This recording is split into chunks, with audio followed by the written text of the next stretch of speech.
Howdy YouTube, and welcome to this episode of the Gunman. So today we're going to be doing just the clear coat stage on this BMW X5. The main reason I decided to do a video on this one here is because I just wanted to show you guys a little bit of footage from inside the new shop that I've just moved to. So if you missed it, I used to work at a Porsche repairer here in Melbourne. So I've just moved to Melbourne, and look, I decided to move on from that Porsche repairer. Few reasons. I've actually done a separate video on that, to be honest, so we won't be focusing mainly on why I left, but I mean, all you need to do is see me in here, and that's the reason. That's probably one of the main reasons I left. So this job here was the second job I painted for the day. The first one was just a fender off a Volkswagen van or something like that.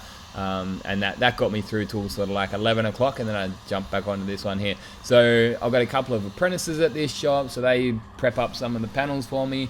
I prepped up the body, so I prefer to do the prep work on the body myself, and I've got the apprentices to do the bumper and the moldings and all that kind of stuff. So the boss actually came up to me around lunchtime and he said, "Oh, you don't have to paint that today, you can do it tomorrow." So it was like Thursday afternoon.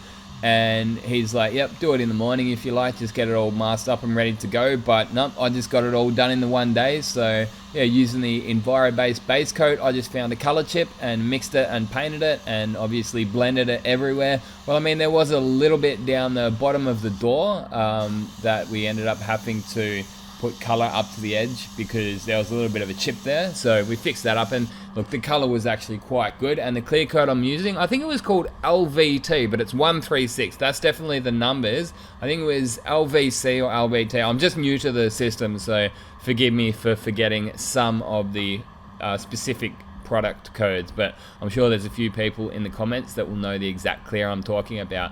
But either way, it's a very thick clear. But as you can see here, I had some, I don't know where that came from. It's obviously fallen out of something, but yeah, obviously I got that big chunk out before I went and cleared over it. Now there was still a few chunks in that bonnet, to be completely honest, but nothing that's unable to polish out. So because this clear is so thick, it's quite forgiving with the smaller bits of dust and dirt that you might find you get with some of the other clears. Because it's so thick, it would just totally eat them up, and yeah, the film build on it is quite impressive. So it's quite a thick clear, so sometimes you can be left with a bit of a chunky orange peel, but for a job like this, it looks 100% like what the BMWs look like. So yeah, you wait till I put that second coat on, and it is pretty much spot on to that chunky, thick, fat BMW peel. So yeah, it did quite a good job, this clear coat. And I found that you can actually still get that Mazda peel, that really thin Mazda type finish with it. Just get that through more speed and application than settings, to be honest. Like pretty much I'll leave the settings mainly unchanged, but I'll just go maybe a little bit closer with the gun, so you're going to get a finer atomization and just move a little bit faster, so you're not going to get that big, thick, chunky BMW or European finish. I did actually do a Mazda as one of my first jobs in this workshop. So yeah, look, in this workshop, it was like pretty much the first whole week they gave me big jobs, and I was definitely up for the challenge, and I've got them all done. As I say, this one here, he said that I didn't even have to get it done that day. He would have been no dramas at all if I came in and did it in the morning. But I mean, I just love getting in there and smashing the jobs out. I like being challenged at work. That's actually a big part of the reason that I had to leave the Porsche shop that I was at previously. There was literally barely any work there half the time. Like we might do, say, 6 or 7 jobs a week. That's it, and that's for 3 painters. So one of the guys, he was the foreman. He barely even painted anything. He was just like color matching, and that's another thing. Like this job here, I just found a color chip, mix it and paint it. That's it, and it's fine. You're blending. I mean, even down the bottom of the door, the color looks totally fine. Like they would at that Porsche repair. I mean, look, they do what they want, man. I'm not trying to tell them how to run their business, you know what I mean? Like, if they want to do it that way, good on them. But that doesn't mean I have to be there to do it that way either. So they would, like, literally wait for 2 weeks sometimes before their son came out to do color matching on a car. I personally don't think that you need the sunlight to do matching. And, yeah, I mean, not much work would get done around this shop here either if we waited for the sun to come out every day. I'm living in Melbourne, man. Like, it's overcast and cloudy most of the time out there. Like, I'm just looking out the window now, and yeah, there's clouds all through the sky. So what would happen at that previous shop, like, I'd be trying to work on a car, and the foreman, he'd be like grabbing, he's like, oh, the sun's out. It was actually quite funny, really. He's like, oh, I gotta grab that car off you, and then he'd take it outside, and then the sun would go away, and then I'm like standing around waiting for the car to come back, and then he brings it back inside, and then you get to start on, you keep blocking your car down for another 5 minutes, and then, oh, the sun's out, and he jumps in it, and then, you know, you lose the car for half an hour, oh, the sun's gone, so then you go, it just, man, it was really frustrating and annoying that, I don't know, I just wanted to get in there and paint some shit, and you're mucking around doing things that honestly don't make that much of a difference if you ask me. Like, no disrespect to them, but the end result, I didn't actually end up finding it was any better than any of the other shops I've worked in. Like, at the start, it felt like they were, you know, like a bit better than all the other shops, but then at the end, I got to the point and it's like, man,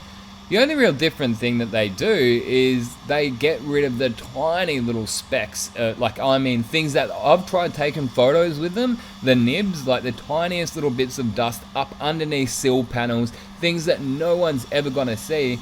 And it just got to the point where I felt like my life was being wasted, man. It's like wasted doing stuff that no one's ever going to care about, you know what I mean? So as I say, like, no disrespect to them. It's their business. They run it the way they want to, but that doesn't mean that I have to be there to experience it. So, BMW X5, mate, this took me half a day. That's prep, mask, and paint, you know? So I love that. That's me. I'm not one to muck around. I've always been just a get in, get it done type guy. So it just felt like at that previous shop we were doing way too much mucking around.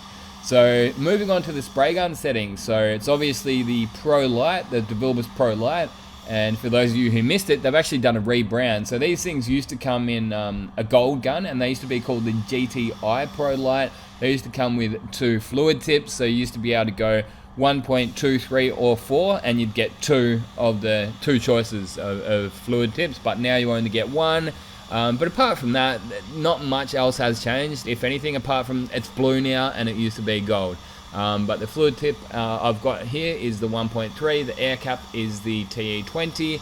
Now I've actually started changing my settings on this gun. So I used to always go full fan, full fluid, and 29 PSI or 2 bar. Now it was when I started noticing that with the T110 air cap, it would have like dead zones in the spray fan. So like it wasn't a fully even wet spray fan on it. You'd have like some light areas where it was, you could see that it's more air than fluid. So I ended up saying that to a paint rep. He's from Neil from Exclusive FX. I went up there and did some buffing on my own little Corolla roof there one day. I actually did a video on that, so be sure to go and check that out if you are so interested in the polishing stages. It's something that I got really interested in. But back to my point is that Neil said, oh yeah, what you do with that is just wind the fan in half a turn.